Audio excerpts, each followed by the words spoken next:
All right, this is a short screencast on how to import an existing MP3 into GarageBand 10 for Mac.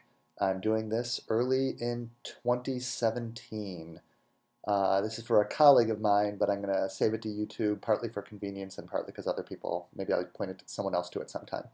So what I've had to do first is find out where the MP3 that I want to use on my computer is, right? So I found that it's in this, I've searched for it, I've navigated, I'm going to use classmate or probably names, and found out where it is. Now, the step that you have to take in between is you got to get this into iTunes.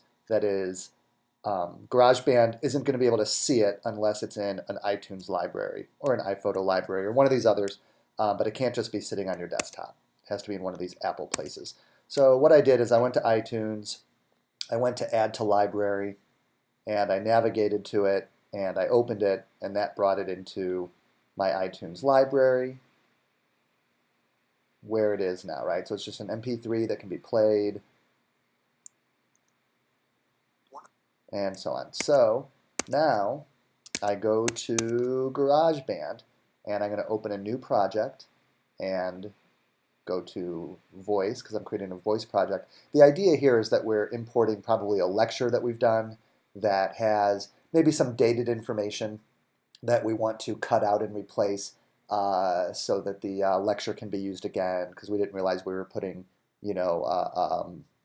material into it that would become obsolete, like the name of the TA or the date and year that a project would be due, but now it's a year later and you're reusing the lecture. So I'm going to go voice and choose. And for whatever reason, GarageBand just gives you a gazillion vocal tracks instead of just the one that you want.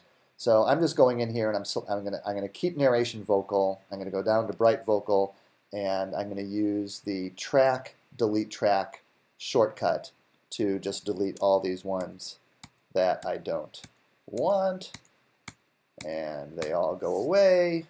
And now what I need to do is I need to open the media browser. This narration vocal is where we're going to put our replacement text, our replacement track. And I'm going to open media browser, and in audio, iTunes, what I did is I just went to recently added to make it simple.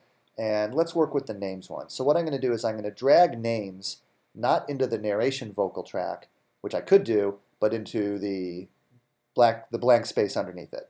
So not up here, but down here. And there we go. It just goes wherever the beginning will go wherever the cursor was, but you can grab it and move it over.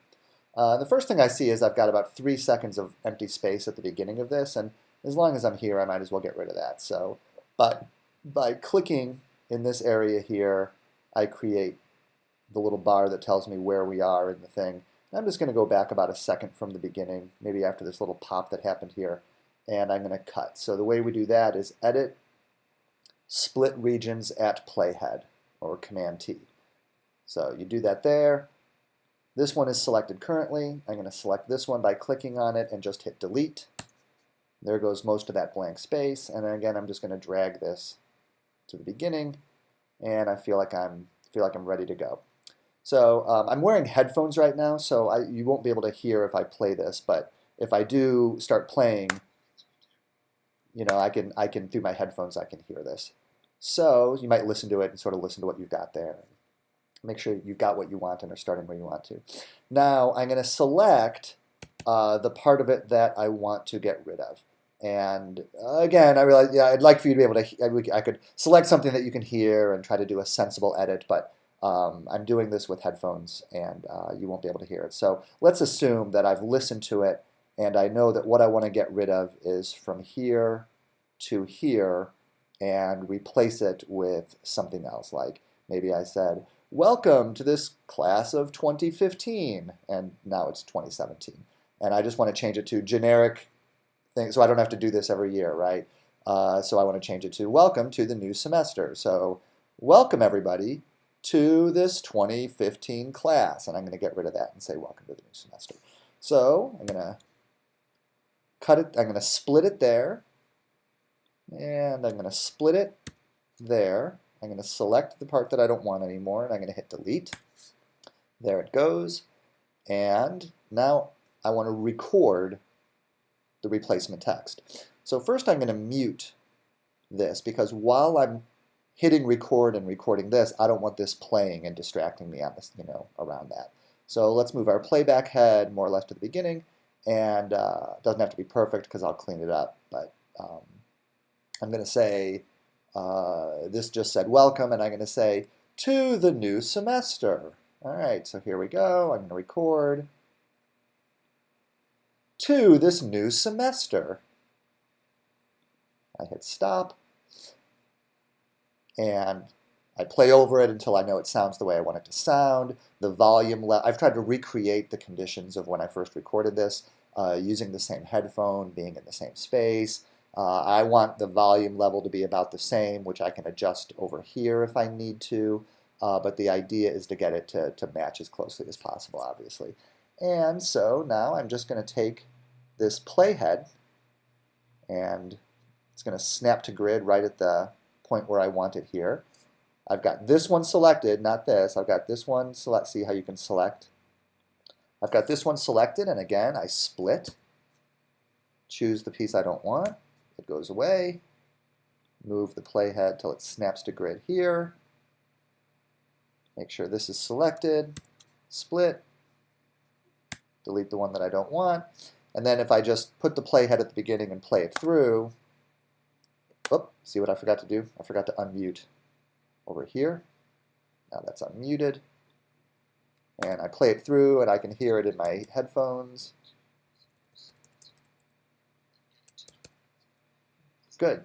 And let's assume that it sounds fine to me. If it doesn't sound fine, I'm going to redo some stuff. If there's a little extra space here, like maybe I'm not happy with this much space, I can always go in and make sure I select this, give that a cut, get rid of that, move this over to snap to this, move this over to snap to that, and I've cleaned up some of that extra pause in there that maybe I didn't want, and so on. So that's the idea. The only way this can get messy is if this long track is in several segments, and when I start dragging this around, it's only going to drag the one I want, and then I got to go down and drag the next piece, and go down and drag the next piece. But as long as this is all just one big snake, then it's real easy to just kind of move it right where you want it and not have to worry about other things. So I hope that's clear enough, and good luck.